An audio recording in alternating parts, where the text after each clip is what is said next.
What if events went differently in Spider-Man 2002? What if Peter Parker became the Man-Spider rather than becoming Spider-Man? Welcome back, my fellow watchers of the multiverse, to a brand new Marvel's What If episode, where we will be manipulating Sam Raimi's Spider-Man trilogy, with Peter Parker becoming the Goliath known as the Man-Spider. The story of the Man-Spider is something that I've wanted to do on this channel for a very long time, and to see this finally come to pass is making me really happy. Like, I cannot believe that this story is out, and I want to give a massive shout out to the great John Art Palco for making this incredible thumbnail that showcases Green Goblin literally in the fangs of the Man-Spider and really just going at it. The Man-Spider is depicted in my storyline as almost 100 feet tall.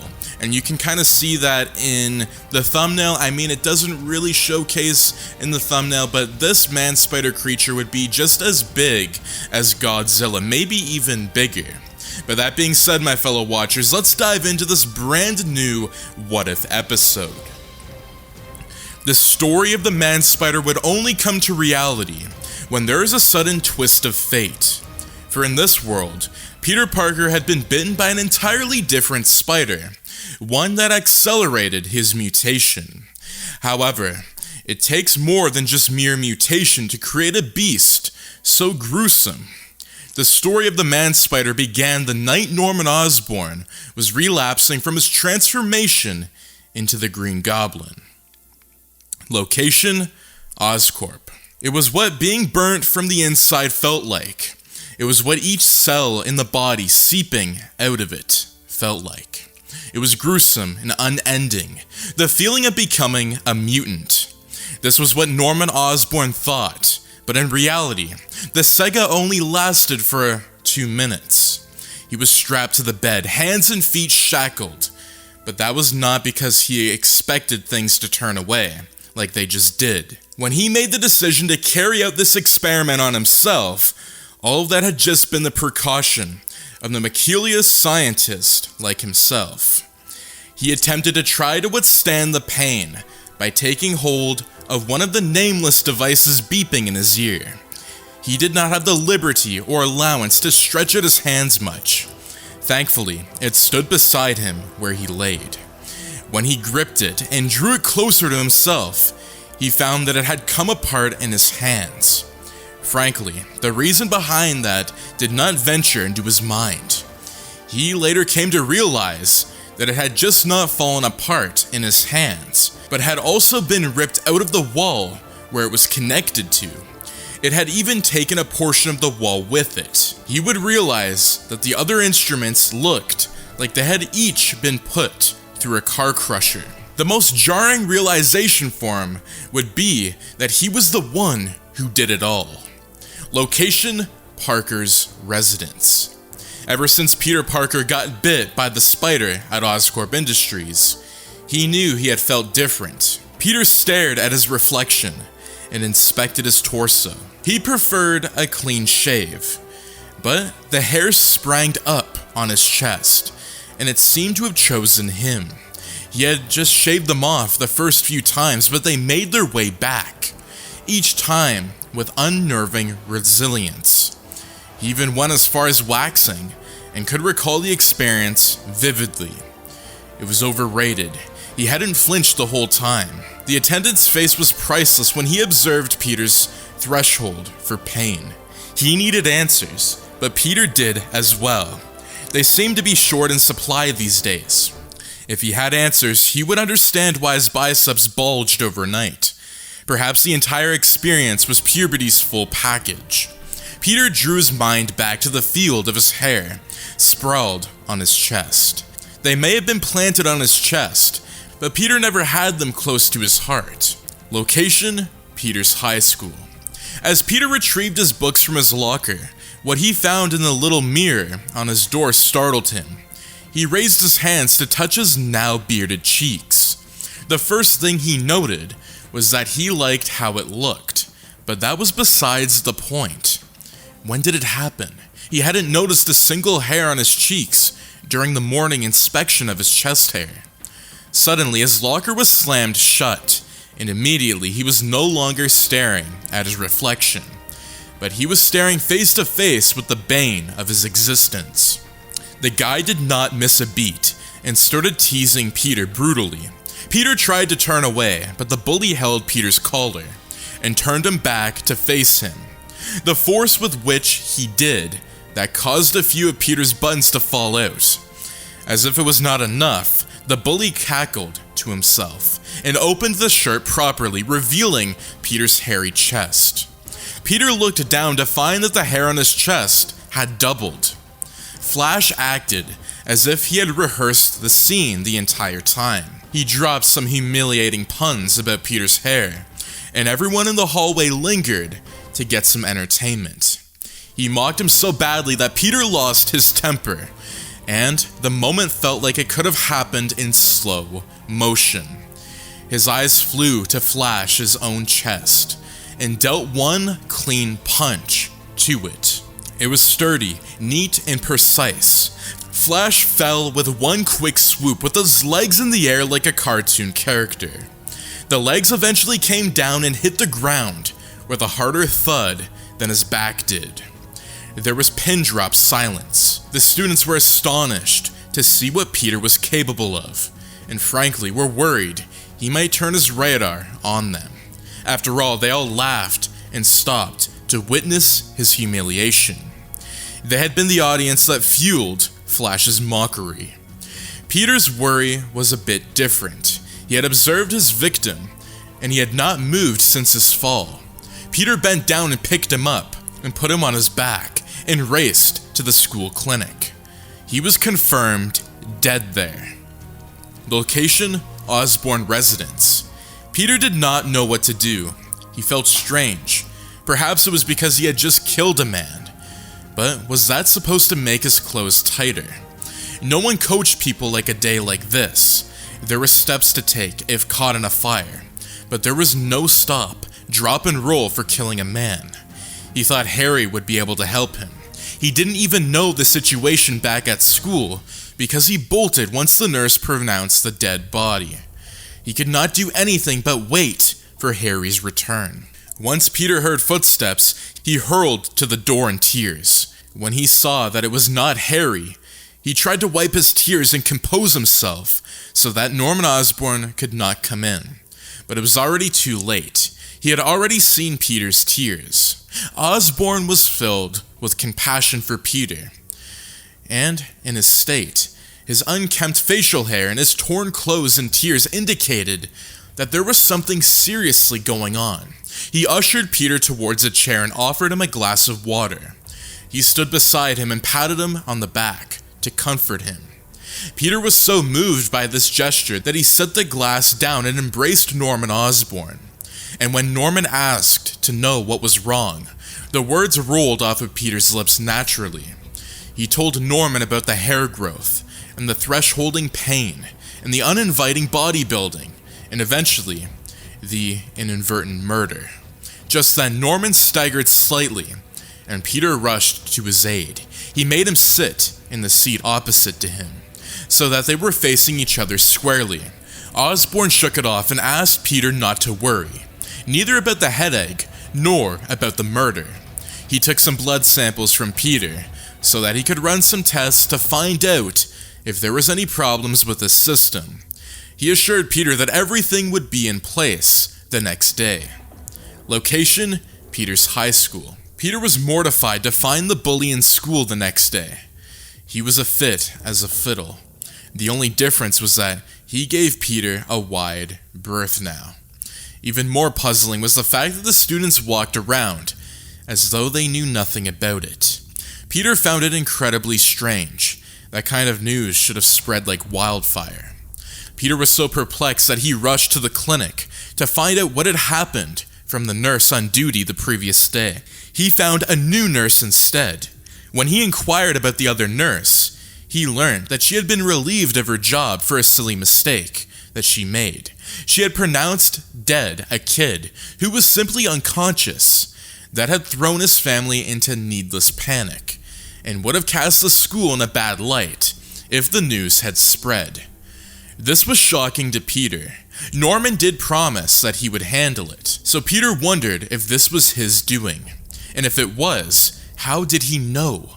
What magic had he worked? What degree of sorcery could bring a dead guy back and seal the lips of everyone who knew about it? He had to find out. Location: Osborn residence. Peter hung out with Harry and Mary Jane as he waited for Norman's return.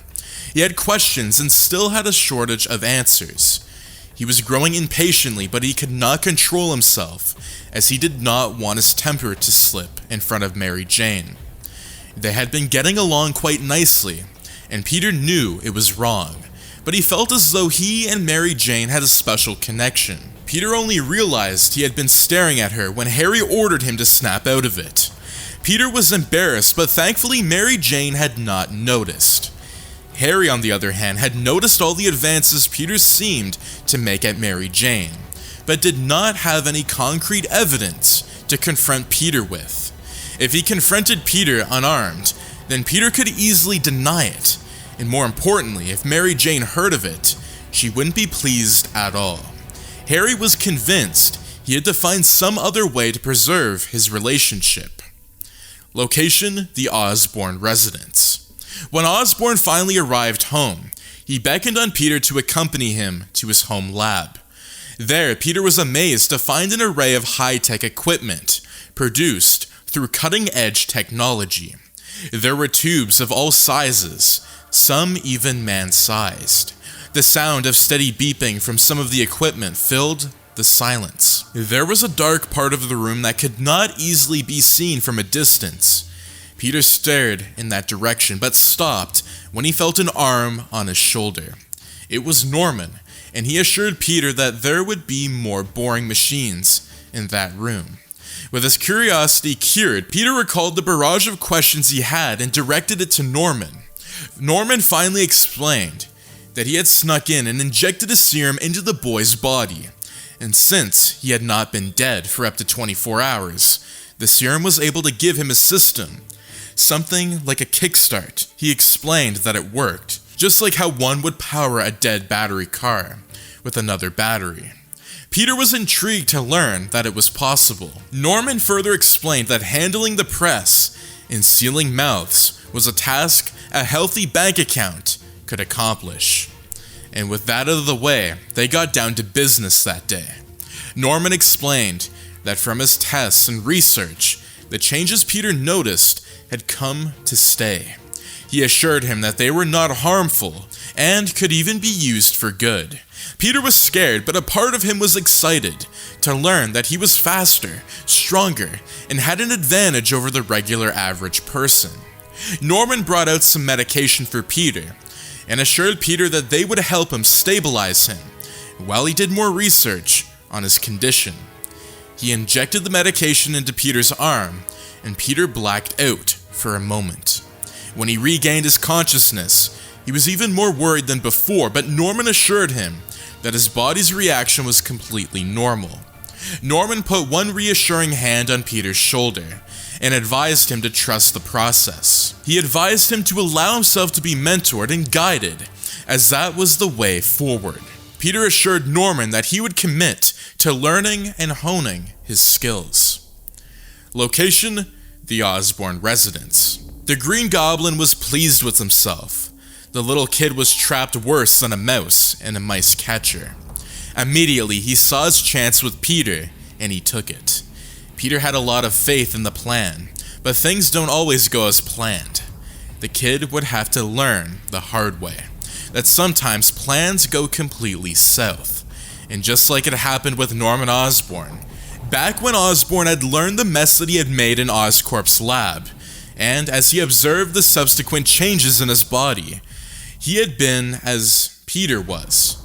It took him several unfortunate incidents to come to terms with this new reality. The reality of this other side of him that had to come to stay. He had almost completely taken over. It was so bad that the real Osborn rarely surfaced, and when he did, he could barely come to the terms with the misdeeds of his alter ego, before his alter ego regained control again.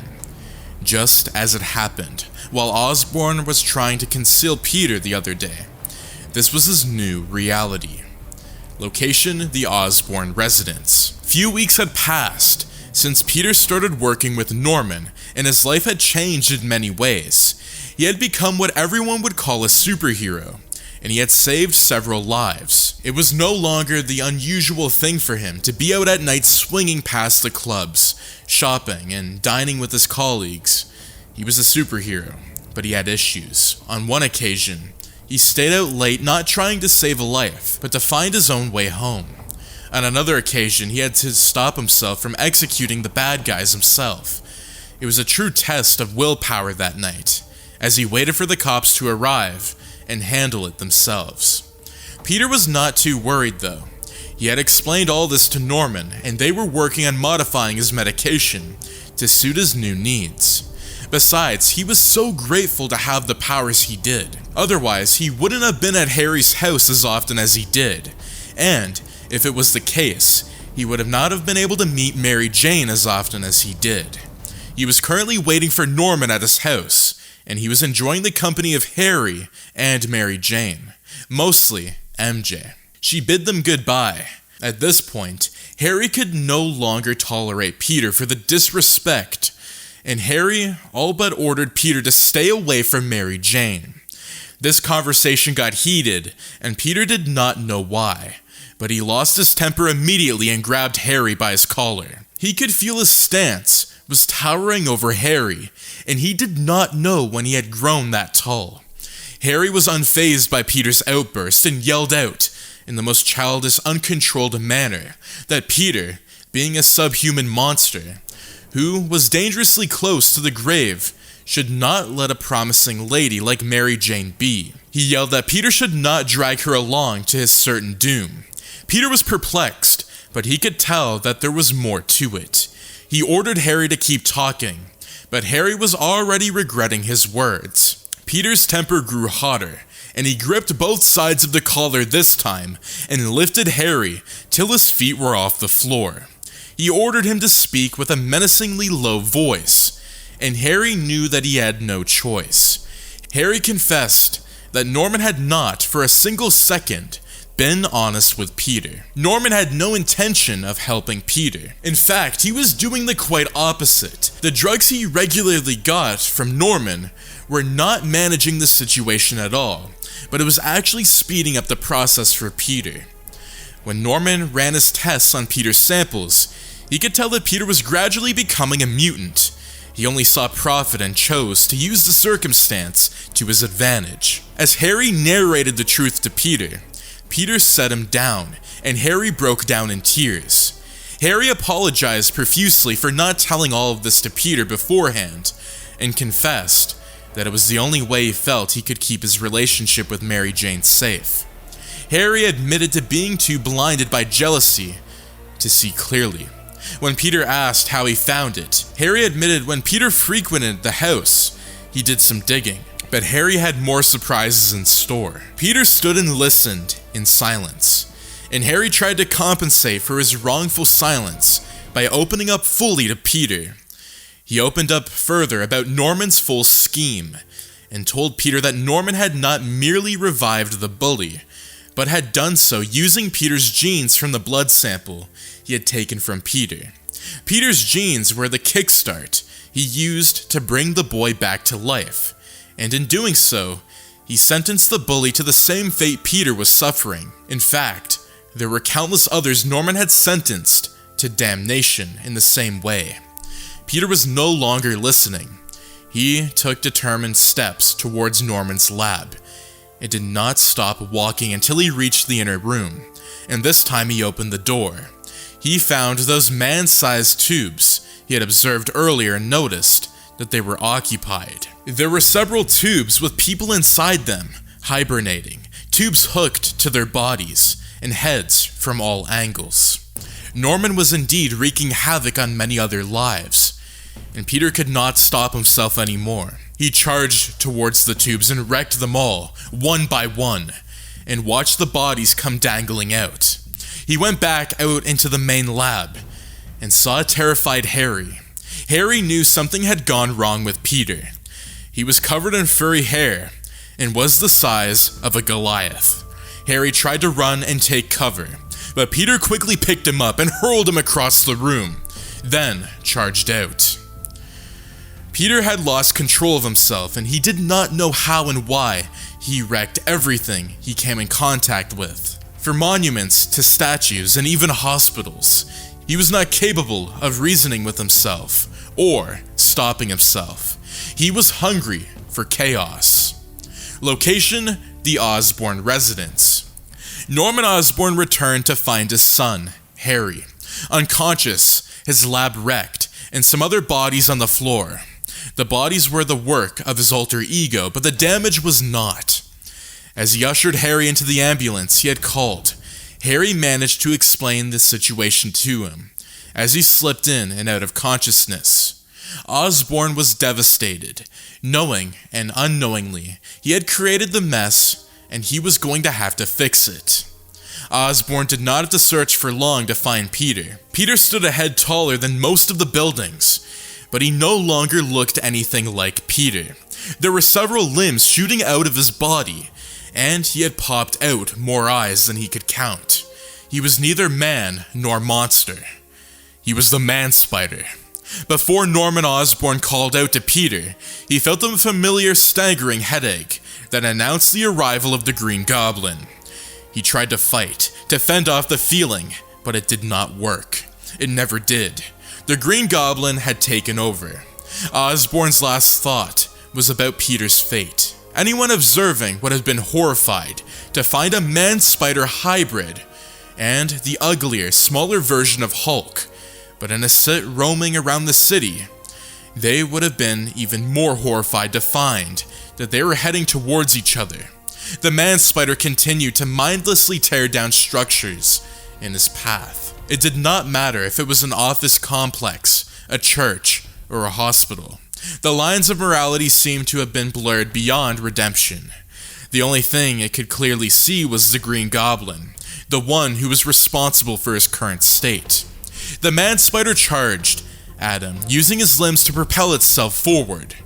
When it got close enough, it leaned back, and its lower limbs to gather momentum, and then shot itself forward, and it shot itself towards the goblin. The Green Goblin was faster than the man-spider anticipated. He dodged, and before Peter could land or regain its balance, the Green Goblin had started hurling cars after cars at the man-spider, using his absolute strength. As the man-spider tried to shoot some webs at a nearby structure, one of the cars grazed his shoulder. The man-spider let out a sound of agony and swung to the top of a building to regain itself. From that vantage point, the man-spider could quickly scan his surroundings.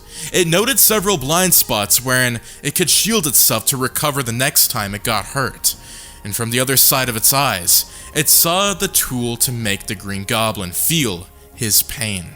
In the flash of a moment, the man-spider jumped down from the top of a building and landed onto an ambulance. It latched its numerous limbs onto it, like an eagle's claws, wrapping around its victims. Then it swung over the building to the Green Goblin's side and landed the ambulance on him.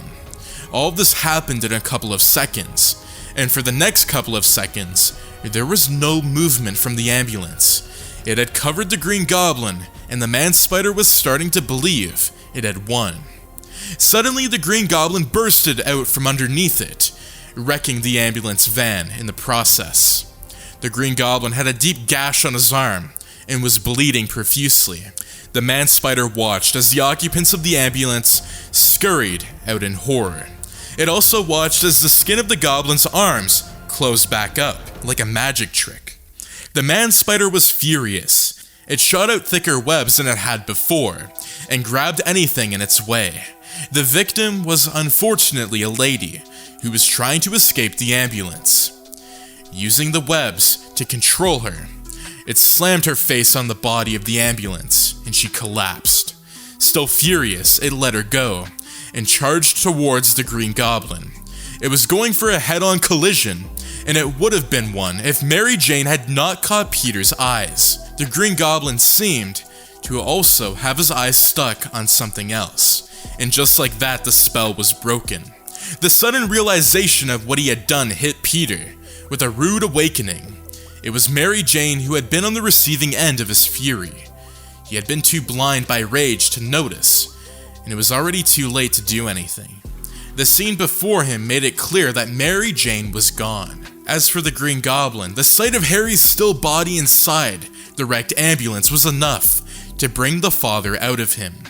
The weapon of their warfare had been the vehicle that was transporting his son. He rushed to his son's side and found that he still had a pulse. That was enough hope for him. Just as he was about to rush Harry to the nearest medical facility, he noticed that the huge man-spider still stood staring at Mary Jane's body. If he were correct, then it meant that Peter Parker's personality was back. And if Peter Parker was back, then it would be easier to make him face the truth that he would never be the same again. The truth was that the only way to cope was to get away from the Green Goblin, from his troubles, from the city. Norman Osborn took a leap of faith and walked over to Peter. As the prayers were said for Mary Jane's gentle soul to rest in peace, Norman wondered if his own soul would ever know that peace, even in death. It was easy to throw the blame on the Green Goblin, but somewhere or the other, he was also responsible. Since this saga began with him, it was only right that it ended with him. He was the only one who wrecked his son's health, a naive boy's life, an innocent girl's future, and even his city. He had to be the one to make things right. And that is going to be What If the Man-Spider was in Spider-Man 2002. Now, what did you think of this Marvel's What If series, where we pinned the Man-Spider and flipped the script, where Green Goblin and the Man-Spider went head-to-head? Do you think Norman Osborn was sort of a hero within the storyline, or do you think that the Green Goblin still really took over and was still the main villain? That being said, my fellow watchers, thank you so much for tuning in. I will be making a ton more content, so do make sure to subscribe, like, share, and turn those notifications on so you and your friends are up to date with the latest content. Thank you so much for tuning in, and have a fantastic day. Peace out.